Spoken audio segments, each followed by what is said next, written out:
Good evening, students. Today I'll be taking the eighth lecture for three-dimensional geometry.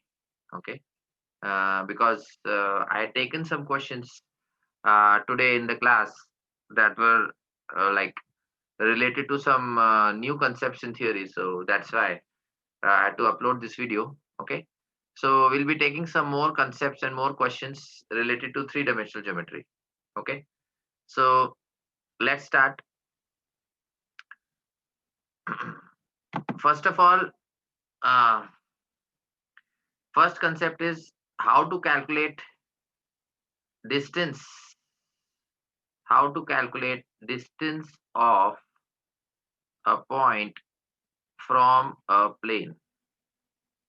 अगर मेरे पास एक plane दिया हुआ है और एक पॉइंट दिया हुआ है मुझे प्लेन के ऊपर, तो उस पॉइंट का उस प्लेन से परपेंडिकुलर डिस्टेंस या मैं बोलूं in other words shortest distance अगर मुझे निकालना है, तो मैं कैसे फाइंड करूंगा? ठीक है, तो लेट्स सपोज कि हमारे पास ये पॉइंट है से P, this is x, y, z.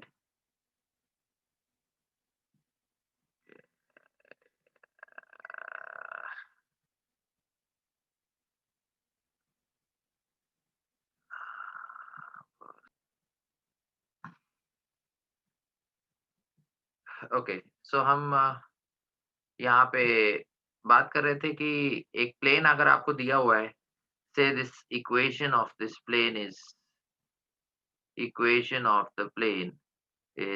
ax plus by plus cz plus d is equal to 0।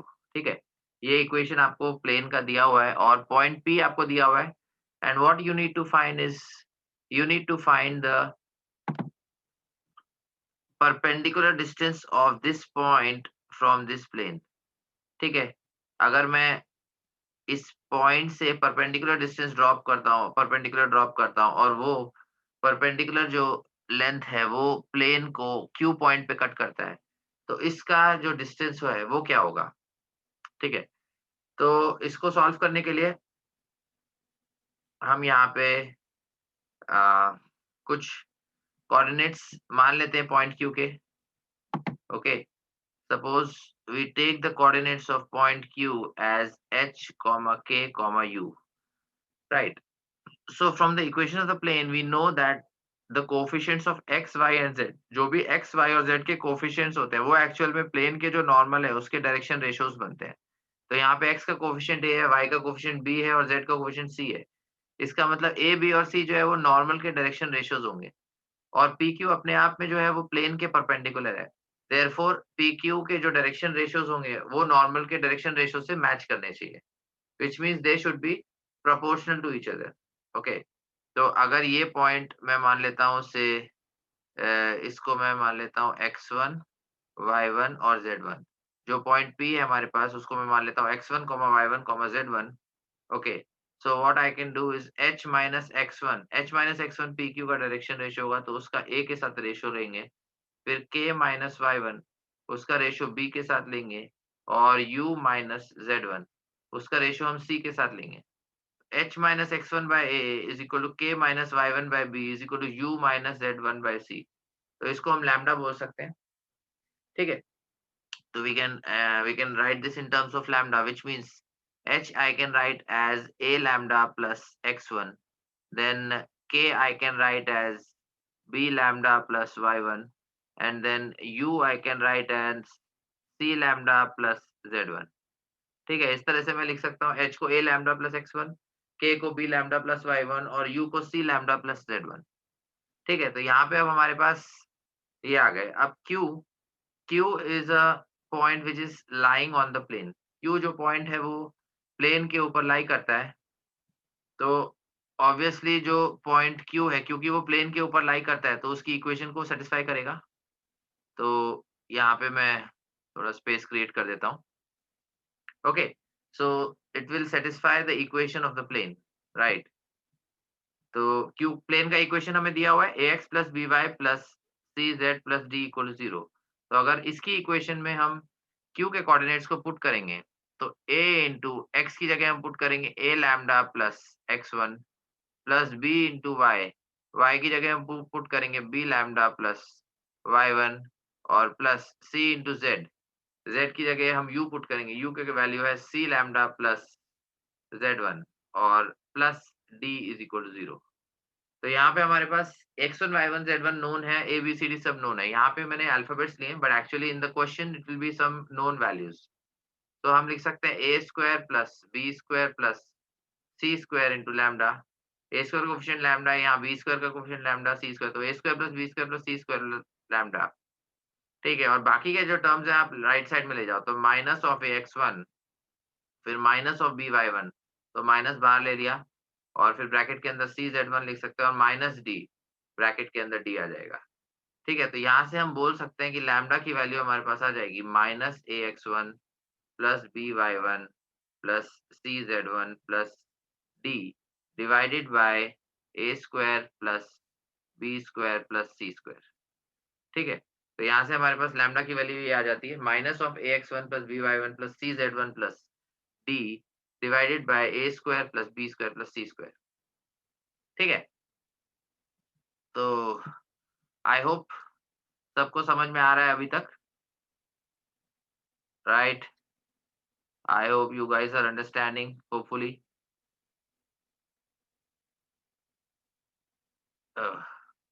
ठीक है, तो ये हमने लैम्डा की वैल्यू यहाँ पे निकाल ली है। अब हमें ध्यान रखना है कि हमारा जो गोल है वो क्या है? तो गोल जो मैंने अभी हेडिंग लिखी थी वो तो हटा दी है मैंने heading. But actually our goal is to find this distance d। ये जो P से Q के बीच में जो डिस्टेंस है d, ये मुझे फाइंड करना है, राइट? P के coordinates x1, y1, z1 originally question में गिवन थे और Q के कोऑर्डिनेट्स मैंने h, k और u अज़्यूम किए थे। जिसमें मैंने h को और k को और u को मैंने लैम्डा के टर्म्स में लिखा। अब यहाँ पे मैंने लैम्डा की वैल्यू निकाल ली है। तो अब मुझे सिंपल मेरे पास काम है, अगर लैम्डा की वैल्यू आ गई तो लैम्डा की वैल्यू सब्स्टिट्यूट करके मैं h, k और u की वैल्यूज़ निकाल सकता हूँ। Once I know the values for h, k and u, I can apply the distance formula and then find the length PQ। ठीक है? तो यहाँ पे फिर मुझे थोड़ा-सा मिटाना पड़ेगा। आई होप जो भी अभी तक है वो आपने लिख लिया होगा। ठीक है? तो अगर अब मैं ये मिटा देता हूँ पार्ट, तो यहाँ पे लैम्डा की वैल्यू मैंने निकाल ली है, तो अब PQ निकालने के लिए डिस्टेंस d जो है वो PQ है, correct? Distance d is nothing but PQ।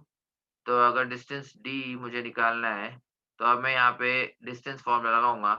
Distance formula root of x1 minus x2। तो x2 यहाँ पे h है बेसिकली। तो h माइनस x1 का स्क्वायर डिस्टेंस फ़ॉर्मूला लगा रहे हैं, प्लस k माइनस y1 का स्क्वायर और प्लस u माइनस z1 का स्क्वायर। ठीक है? तो PQ का जो लेंथ है यानी D का जो लेंथ है root of h minus x1 का square plus k minus y1 का square plus u minus z1 का स्क्वायर। अब ज़रा हम इधर नज़र डालते हैं। h, k और u मैंने यहाँ पे बोर्ड के नीचे मतलब बॉटम वाली लाइन पे लिखा हुआ है। a lambda plus x1, b lambda plus y1 और c लैम्डा प्लस z1। तो अगर मैं x1 को लेफ्ट साइड में लेके जाता हूँ, okay, if I take x1 to the left hand side, what I get? I get h minus x1 is equal to a lambda. ठीक है, मुझे x माइनस x1 की जगह a लैम्डा मिलता है, तो यहाँ पे h माइनस x1 की जगह मैं a लैम्डा लिख सकता हूँ, तो ये a स्क्वायर लैम्डा स्क्वायर हो जाएगा। ठीक है, प्लस सिमिलरली अगर हम सेकंड टर्म की तरफ गौर करें, ठीक है, सेकंड टर्म की तरफ अगर हम गौर करें, तो y1 को अगर मैं इधर लेफ्ट साइड में लेके जाता हूँ, तो k माइनस y1 हमारे पास b लैम्डा बनेगा, तो ये हो जाएगा b लैम्डा का स्क्वायर। और सिमिलरली अगर z1 को मैं लेफ्ट साइड में लेके जाता हूँ इस तरफ से, if I take z1 to the left side, so u minus z1 will become c lambda. So this becomes c lambda square, right? वापस थोड़ा जगह का प्रॉब्लम हो गया है, तो इसलिए मैं ये वाला लैम्डा की वैल्यू या ऐसा करते हैं, ये नीचे जो फिगर है ये हटा देते हैं क्योंकि लैम्डा की वैल्यू मुझे यूज़ करनी पड़ेगी, राइट? तो ये वाला जो पार्ट है ये हम हटा देते हैं स्पेस क्रिएट करने के लिए। ठीक है, जैसे-जैसे मैं आपको सजेस्ट करूँगा कि जैसे-जैसे वीडियो आगे बढ़ता जाता है आप कोशिश करो कि मतलब उसमें लिखते जाओ क्योंकि कुछ टाइम के बाद जब स्पेस भर जाता है तो मुझे वापस मिटाना पड़ता है, राइट?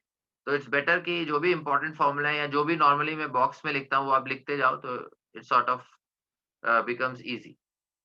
ओके, तो अब आगे कंटिन्यू करते हैं। तो यहाँ पे इसको हमें सॉल्व करना है। तो d is equal to root of A square plus B square. अब इसमें से अगर मैं लैम्ब्डा स्क्वायर कॉमन लूँ तो a square plus B square plus C square into lambda square आएगा और इसका रूट ले लेंगे। अब लैम्ब्डा स्क्वायर का अगर रूट लिया तो वो मॉड ऑफ लैम्ब्डा हो जाएगा और इधर हमारे पास आ जाएगा root of A square plus B square plus C square.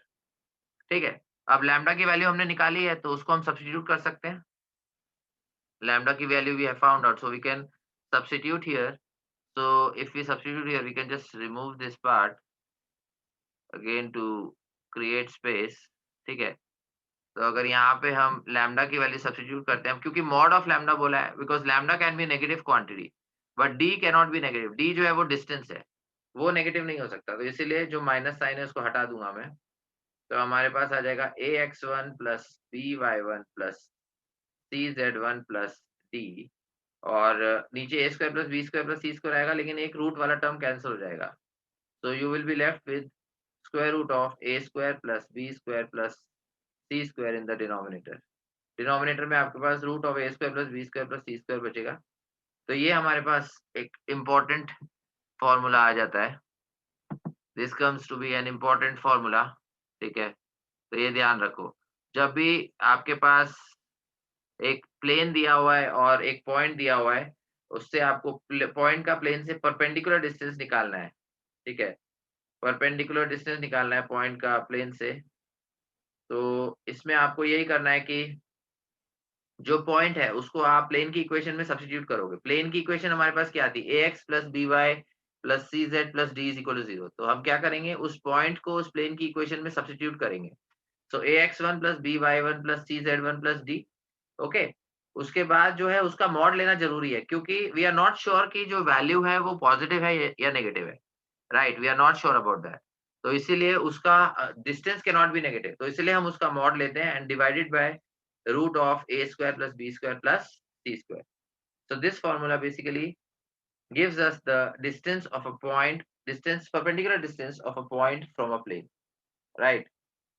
So hopefully आपको समझ में आया होगा सब बच्चों को, जो भी ये वीडियो सुन रहे हैं। काफ़ी मेहनत से मैं बना रहा हूँ, तो आई वुड अर्ज एवरीवन कि आप वीडियोज़ रेगुलरली लिसन करो, देखो, तभी आपको क्लास में जो है समझ में आएगा। ठीक है ना? तो जो-जो इम्पोर्टेंट चीज़ें हैं वो मैं ऐसे रेक्टेंगल्स में मार्क कर दूँगा। Right, so it sort of it gives a better idea for you in understanding the concept। Okay, और बाकी जो भी मतलब अगर आपको डाउट्स आते हैं, you can always ask me in class related to videos also. ठीक है? तो ये हमारे पास एक इम्पोर्टेंट फॉर्मूला आ गया। तो अब इस पे हम एक आध एग्जांपल ले लेते हैं। तो अगर मैं इसको हटा देता हूँ, तो यहाँ पे हमारे पास इट्स वेरी सिंपल। अगर एक एग्जांपल मैं लेता हूँ, से हमें एक प्लेन का इक्वेशन दिया है। We are given the equation of a plane, that equation of plane is say 2x minus 3y plus z plus 6 is equal to 0। एक प्लेन का इक्वेशन आपको दिया हुआ है 2x minus 3y plus z plus 6 equal to 0। Okay, और एक point आपको दिया हुआ है 4,5 एंड -3 से। ओके,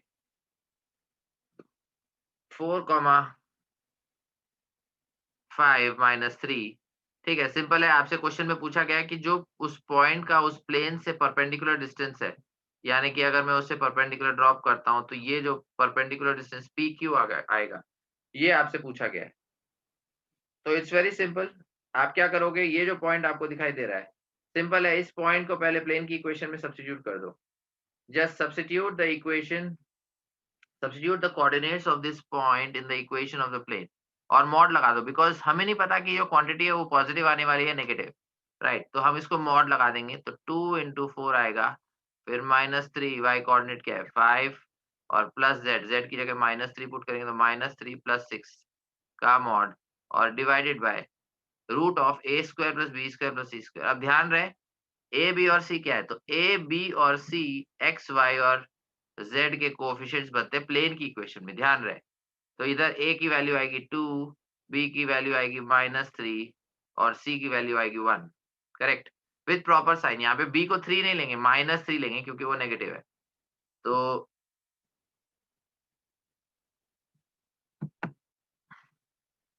तो हम यहाँ पे प्लेन का परपेंडिकुलर डिस्टेंस निकाल रहे हैं पॉइंट से, पॉइंट का प्लेन से परपेंडिकुलर डिस्टेंस। तो मैंने यहाँ पे पॉइंट को प्लेन की इक्वेशन में सबसे पहले सब्स्टिट्यूट किया और उसके बाद मुझे ए, बी और सी को आइडेंटिफाई करना है। तो x का कोएफ़िशिएंट a बनता है, y का कोएफ़िशिएंट b और z का कोएफ़िशिएंट c। तो यहाँ पे जो फ़ॉर्मूला है उसमें डिनोमिनेटर में root of a square plus b square plus c square आता है। तो a यानी 2 का स्क्वायर करेंगे, फिर b यानी -3 का स्क्वायर और फिर c यहाँ पे 1 है तो 1 का स्क्वायर। तो इट्स वेरी सिंपल। अब कैलकुलेशन करेंगे तो न्यूमरेटर में मॉड के अंदर 2 into 4 8 आएगा, -5 into 3 15 और -3 + 6 +3 हो जाएगा। और नीचे डिनोमिनेटर में 2 स्क्वायर 4 बनेगा, 3 स्क्वायर 9, 4 एंड 9 13, 13 एंड 1 14। तो इसको अगर सिम्प्लीफाई करते हैं 8 + 3 11, 11 - 15 -4 बनता है, but we have to take the absolute value. So that is why the answer for this question is 4 by root 14. Okay, the answer for this question is 4 by square root of 14. ठीक है? तो काफ़ी simple था। उसके बाद ये हटा देता हूँ, वापस आगे बढ़ते हैं। तो हमने अभी बात करी थी डिस्टेंस एक पॉइंट का प्लेन से कैसे निकालते हैं, राइट? तो उसी पे मैं और चर्चा करूँगा। Distance of a point, distance of a point from a plane, लेकिन इस बार हम वेक्टोरियली फाइंड करेंगे। पॉइंट का एक प्लेन से डिस्टेंस निकालना है लेकिन वेक्टोरियली, ठीक है? तो जो अभी मैंने ये किया था वो कार्टेशियन फॉर्म में निकाला था। तो यहाँ पे हमारे पास प्लेन का इक्वेशन दिया हुआ है r dot N cap is equal to D और यहाँ पे पॉइंट P मान लेते हैं से जिसका पोजीशन वेक्टर A है, ठीक है? तो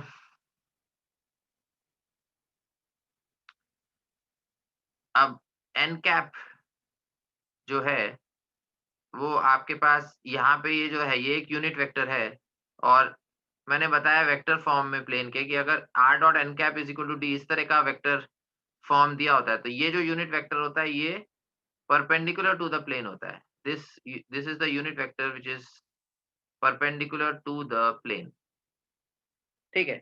तो अगर मुझे इससे मैं परपेंडिकुलर ड्रॉप करता हूँ, ठीक है? तो अगर मुझे से पॉइंट एन का पॉइंट एम का पोजीशन वेक्टर निकालना है, तो पॉइंट एम का पोजीशन वेक्टर मैं मान लेता हूँ से दिस इज वेक्टर आर, ठीक है? तो यहाँ पे हम मान लेते हैं कि ओरिजिन है ओ जिसका नल वेक्टर हो जाएगा, ठीक है? तो अगर हम इसको ओ और पी को जॉइन करेंगे तो ये मेरे पास जो पॉइंट आएगा this vector will be A vector. ये वेक्टर मेरे पास ए वेक्टर होगा क्योंकि ओरिजिन से पॉइंट पी को ये कनेक्ट कर रहा है और ये वेक्टर जो पी एम वेक्टर होगा ये मेरे पास मैं इसे बोल सकता हूँ लैम्डा इंटू एन कैप, ठीक है? ये वेक्टर को मैं क्या बोल सकता हूँ? लैम्डा इंटू एन कैप, ठीक है? तो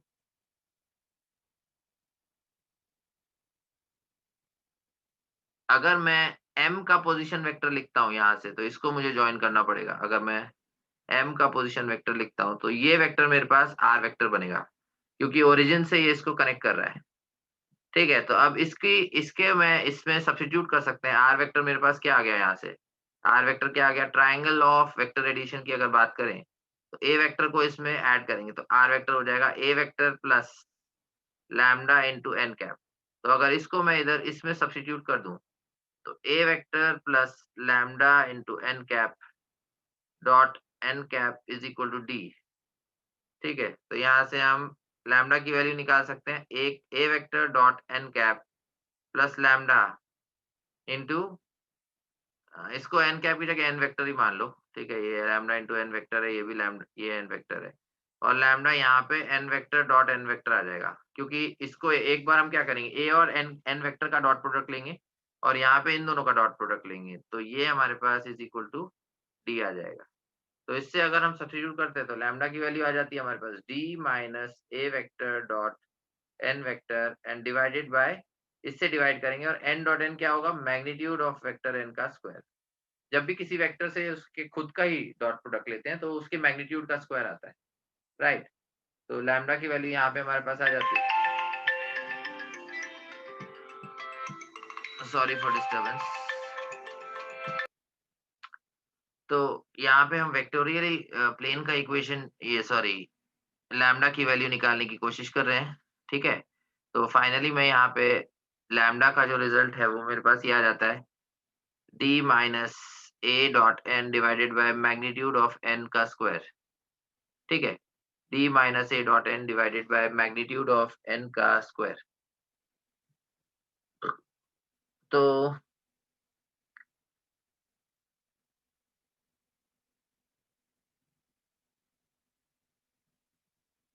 इसका अगर कुछ पोर्शन मुझे हटा देता हूँ, राइट। तो अब अगर मुझे डिस्टेंस निकालना है यहाँ पे, तो पीएम की लेंथ की बात कर रहे हैं, राइट। तो पीएम का बेसिकली हमें लेंथ निकालना है। तो पीएम का लेंथ कैसे निकलेगा, एम के पोजीशन वेक्टर में से ए का पी का पोजीशन वेक्टर माइनस करेंगे, राइट।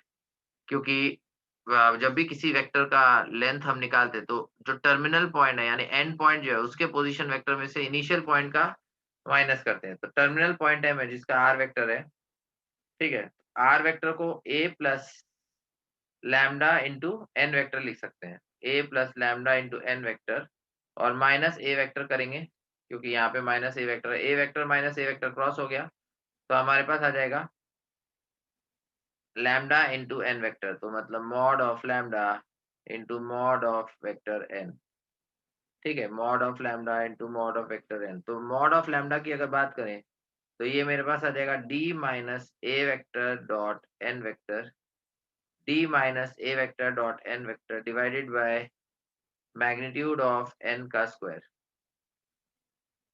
ठीक है।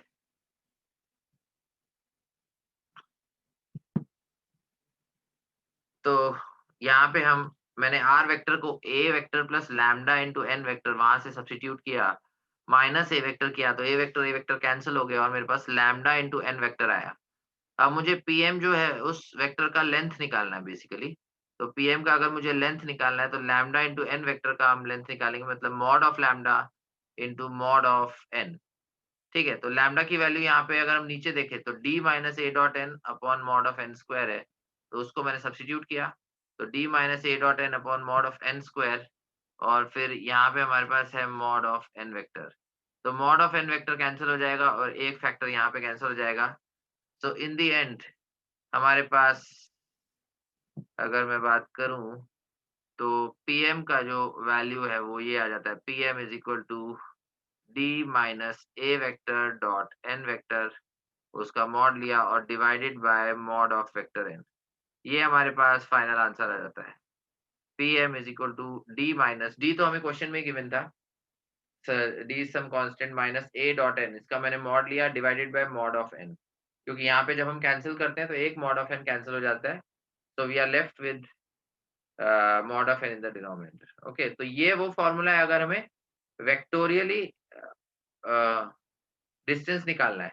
If you want to find the distance vectorially means in terms of vectors, तो आप ये लगा सकते हो, ठीक है।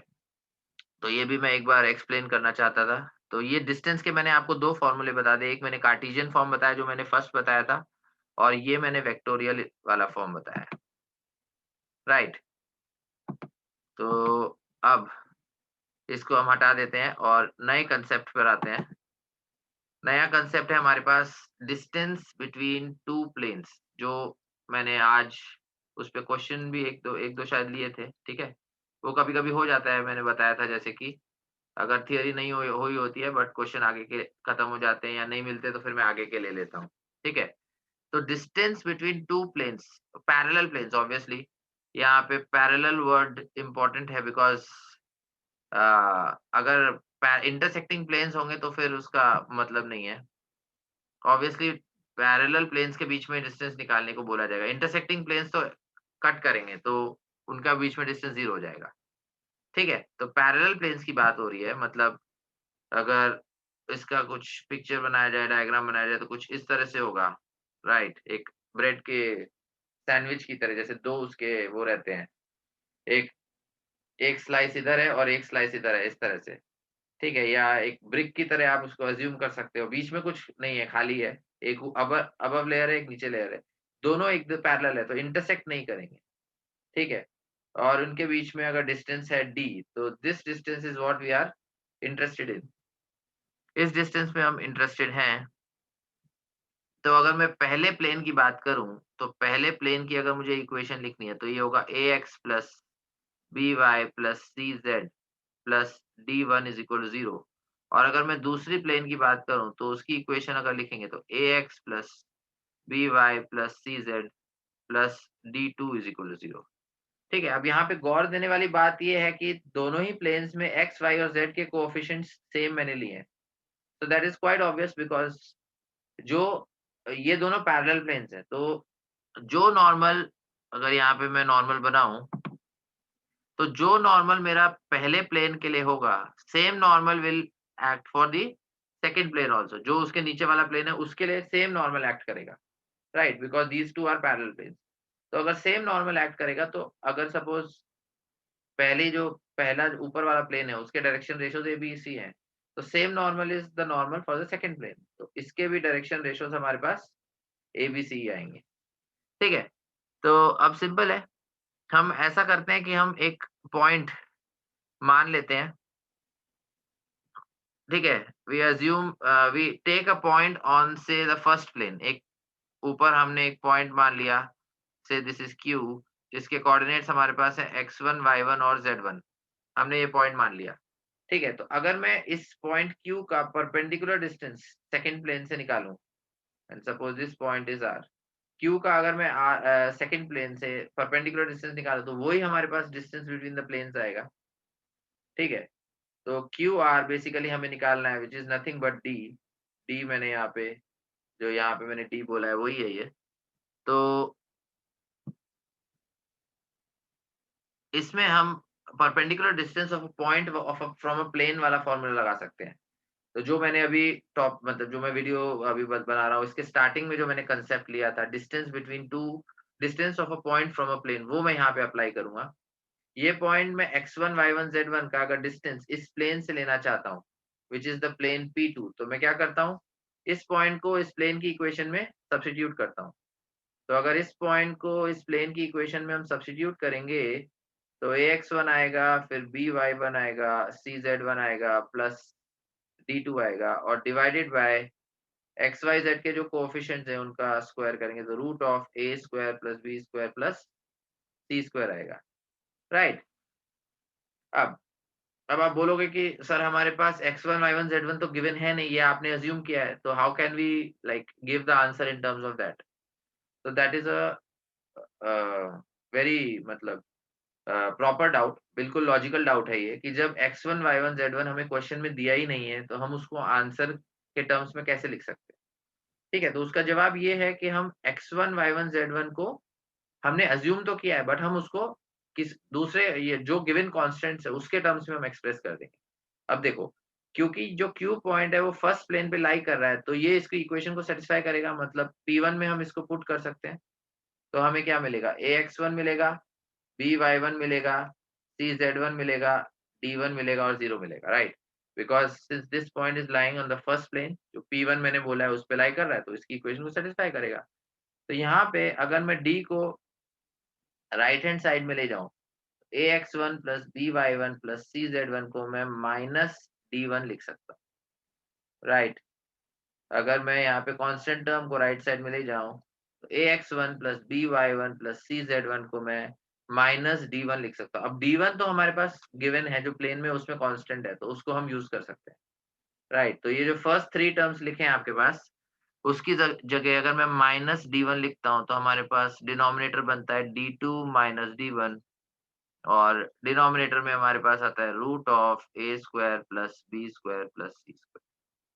ठीक है, तो ये फाइनल हमारे पास फॉर्मूला आ जाता है, जिसे हम मैं बोल रहा हूँ perpendicular distance between parallel planes. अगर हमारे पास दो प्लेन्स हैं जो कि एक दूसरे के पैरेलल हैं, ठीक है, तो इस फॉर्मूले से हम उनके बीच में जो परपेंडिकुलर डिस्टेंस है which is the distance D, हम फाइंड कर सकते हैं।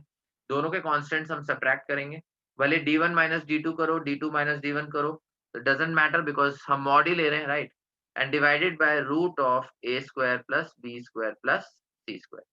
ठीक है, तो इससे हमें दो पैरेलल प्लेन्स के बीच में डिस्टेंस का पता चलता है, राइट? तो अब ये मैं पार्ट हटा देता हूँ। इसमें लेकिन एक चीज़ इम्पोर्टेंट है जो कि बतानी है, वो ये है कि ऐसा हमेशा नहीं होता कि प्लेन्स जो पैरेलल प्लेन्स हैं उसमें एक्स, वाई, ज़ेड के कोएफ़िशिएंट सेम ही हों, ठीक है? इस पे मैं एक प्रॉब्लम भी ले लेता हूँ। It is not necessary every time that the coefficients of parallel planes are always equal, it is not necessary, ठीक है? तो इस पे हम एग्ज़ाम्पल ले लेते हैं। अगर एग्ज़ाम्पल की बात करें, तो फॉर एग्ज़ाम्पल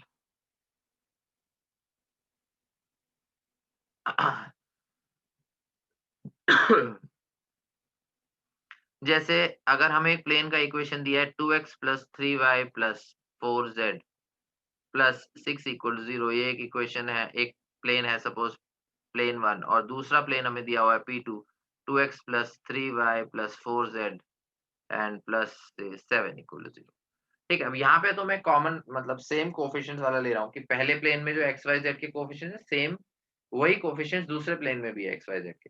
ठीक है, तो ये तो परफेक्टली ऑल राइट है कि अगर दो प्लेन्स पैरेलल है तो उनमें एक्स वाई जेड के कोएफिशिएंट सेम है। लेकिन ऐसा हमेशा होगा ऐसा ज़रूरी नहीं है। ठीक है, अभी पहले ये एग्ज़ाम्पल ले लेते हैं। तो इसमें अगर मुझे परपेंडिकुलर डिस्टेंस निकालना है तो वेरी स्ट्रेट फॉरवर्ड, दोनों के कांस्टेंट्स मैं सब्ट्रैक्ट करूँगा।